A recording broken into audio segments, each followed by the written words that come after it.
My friends don't know how to read, let alone read comics. So we had a sort of a clandestine friendship through high school, and then when I went into service and he went into college, we kept in touch, and we both wanted to be cartoonists. And I went to Detroit first, or went to New York first. Left Detroit, went to New York. And about 2-3 months in, I said, come on, we'll get you some work. Everyone's getting work. And so I was sharing a house on Staten Island. He came and joined us. We got him working with Murphy Anderson as his assistant. And eventually his first aching job was over me on a Gray Mouser job at DC, because he was the first one in their apprentice program before they had an apprentice program. So they were very proud of him. But Alan and I go back and still good friends. He lives out in Long Island, so we don't see each other all that often these days, but we talk regularly. Were there any characters or titles that you wanted to work on, but for whatever reason just never had the opportunity? No. You know, I mean, if there was an opening, eventually I would have got a chance to work on it. It was more of a case of them trying to push me into characters sometimes I had no interest in. I never liked the X-Men. I never gelled on them. Milgram created something called Firestorm, which Len Wein, I owed him a favor, so I had to do a story for him. So I did this backup feature, which was just horrible. I did a horrible job. It was a horrible written job. Everything about it was terrible. No, it was more of a case of sometimes I get pushed into things I don't want to do, but anything I wanted to do usually got a chance to. You know. What advice would you give to upcoming writers and artists? Write and draw all the time. If you're an artist, look at everything, not just comics, especially not just comics. Mm-hmm. Find museums, find anything, pick up art books, look at movies. Movies tell you how to do comics. Orson Welles' Citizen Kane inspired every cartoonist in the 1940s. They all went out to see this movie over and over again, just so they could figure out how to tell a story properly. Will Eisner gives Orson Welles a tremendous amount of credit for his stuff. Writing, same thing.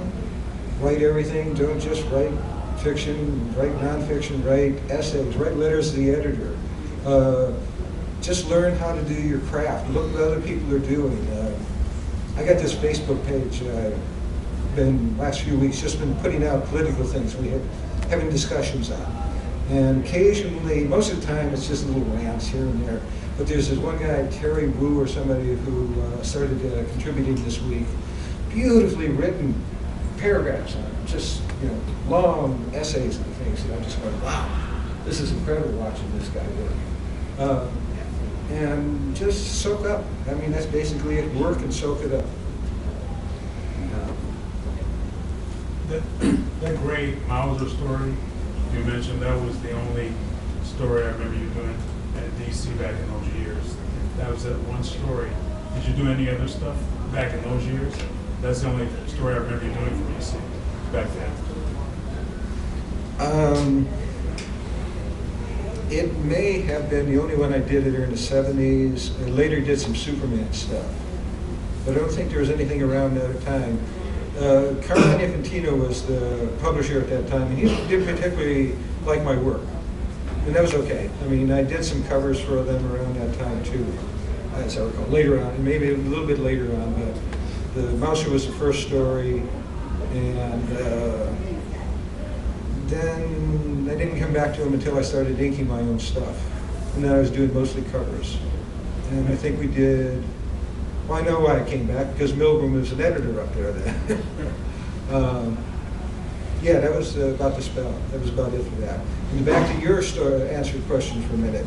Don't feel that if you're going to write stuff, don't gear yourself toward comics. Because comics may not be here in a few decades. Always gear yourself into being able to go off into other mediums. Right now, I started in comics in the 70s. What the cartoonists and cartoon writers, they do, the same quality of writing is in television now.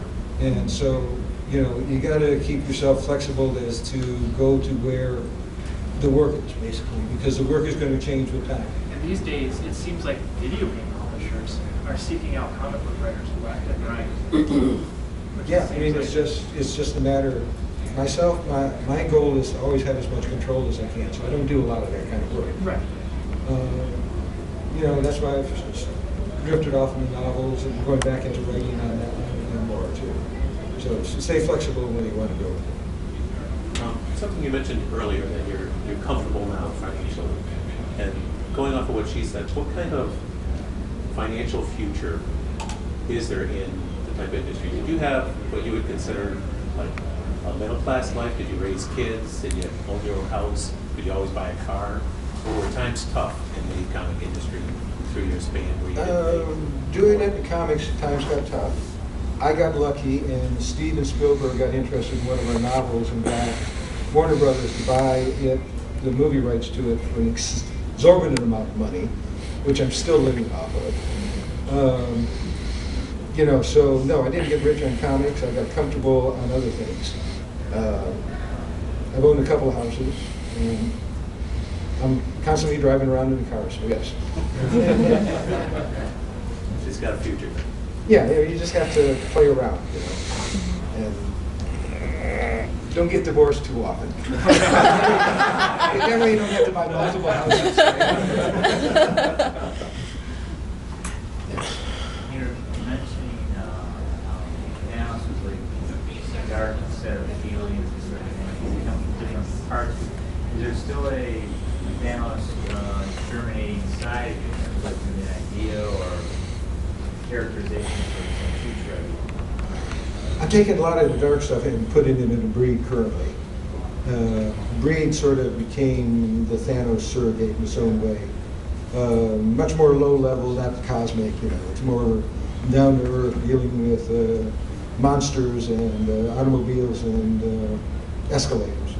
Got a nice sequence inside the men's room this last book, but real horrible. So yeah, you know, the dark side gets pushed around. You know, Thanos gave me a chance to refine it. Now I can modify it and put it elsewhere. It seems like in that series there's a lot of theme of hidden stuff. Like the main character discovers he has this whole hidden nature, and there's this whole secret world of monsters and things like that. Was that like a conscious type theme that is to deal with not like the the world outside, but this hidden world right here in modern times on Earth? Well, Breed's more of an autobiographical piece than anything else. Okay. And so there's a lot of psychoanalytical, if not mechanisms within the story, motivations into pushing the story. Basically, the new series, he's finding out that everything he's known up until this point is wrong. Okay. So, yeah. So, I like turnarounds. You had another question. Are you planning a sequel to that New Gods mini-series, 12-issue series you did, I think? The Death of the New Gods? Yeah, the Death of the New Gods. I think that could have put the end of the New Gods to rest, didn't it? Well, yeah, I just... That was the idea. Right. I just thought maybe you had some idea where you would revisit that somehow. I don't know. No, that English writer... Grant Morrison, he Put him in is... crisis, I think. Yeah, he's put him in crisis, and I understand. The idea was to kill him off so he could build up a bunch of new gods. Yeah. So I think that's where the new gods are. I don't do corporate comics anymore, so I don't know what's going on. Way back then, yeah. I was just curious what your favorite character is, villain in your. Favorite all around? Probably Thanos. You know, I mean, Thanos has been my baby and helped me out more than once, so I'd probably say him above all else. Out of curiosity, how much of Marvel's cosmic universe do you think that you're responsible for as far as the continuity of Marvel? Personally, I think you're responsible for almost all of it. I based everything I did on Jack Kirby's work, Thor and Fantastic Four. But filling all the gaps with all like the different entities of law, pain, all that, now we're you responsible for that, or? No, I can give you, let's see, Chaos Order, Eon, Chronos, In-betweener? In-Betweener, a few others, but you know, there's a lot of other people contributing. I mean, that's a corporate entity creation, and so it's a conglomeration and it's a collaborative thing. So, you know, it is what the artist who's handling it at that moment is doing with it. How did you enjoy doing all that, as far as handling epic stuff on that level? Oh, sure, I didn't have to draw horses or cars. No, it was fun. I was just, you know, like I said, I'm always going off on some kind of head trip with what I work on. And those were the easiest. When you're dealing with gods and stuff like that, you get an idea, you can create a god to fit your particular little concept that you want to work out that way. That's what the In-Betweener was. Did you have to sell that to Marvel for that, or did you just say this is how it needs to be, and they agreed? Very early on, I found out that if you hold the book back into the last moment, until it's deadline time, even if you got the book done weeks ahead of time or months ahead of time, if you turn it in, they have no time to change anything or question it. I had a great time working with Julie Schwartz. Julie was a great editor, but Julie was at the end of his career, and Julie got to be a little forgetful, and I caught on to this really quick. And when we were doing Superman, they kept giving me different writers to do the scripting. They didn't trust me to do the scripting, even though I'd been writing it. Other things, they said, well, this one you work with Marv Wolfman, this one here, Paul Levitz, this one here is Len. And when I got to Len, we were doing Superman Meets the Spectre, where Superman basically meets God at the end. So we didn't tell Julie any of this. And when I turned the thing into Len to write, it was too late for anything to change. And you go, Julie's going to shit a brick. He's going to kill us. I'm going, don't worry about it. Just write it. You know, find it. And Julie, when we turned it in, I made a point of coming in with him because Glenn was losing it. He was so afraid we were both going to get fired. And Julie looked at it, read it over, and he goes, meets God. We talked about this? No. Yeah. And then at the other end of the table was going, no. And it worked fine, you know. I mean, no trouble out of it and that. So I learned very quickly that if you keep it late, you can get away with murder. It's harder to do now. Yeah. Cosmic Odyssey, what made you come up with that? DC had a book called Book of Magic. And in it, I can't remember who did it, but somebody mapped out their mystic universe of the DC universe. And they came to me and said, Neil Gaiman, I think it was Neil Gaiman, and there's a lot of peanut art on that too. Yeah. I think Neil Gaiman. yeah, it was a Spear thing. And they wanted to do the same thing with their science fiction characters.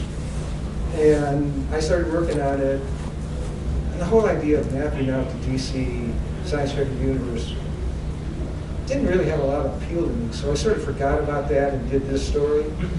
And the editor liked it, and then they got like 2 issues into it before they realized that I hadn't mapped out anything.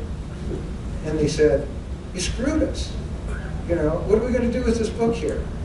I said, well, you might as well finish it. It's half done. They said, okay. And then they just dumped it out there, and they said, you know, you really messed us around on this one. This is really, you know, this thing's going to just come and go. We'll get rid of it. I've been getting royalties on that book for 25 years. What was it like working with Magnolia? Oh, Mike was fun. Mike did that crazy one panel where this big machine that's been painted yellow. For some reason, he drew Andy Helford in the background with a paintbrush.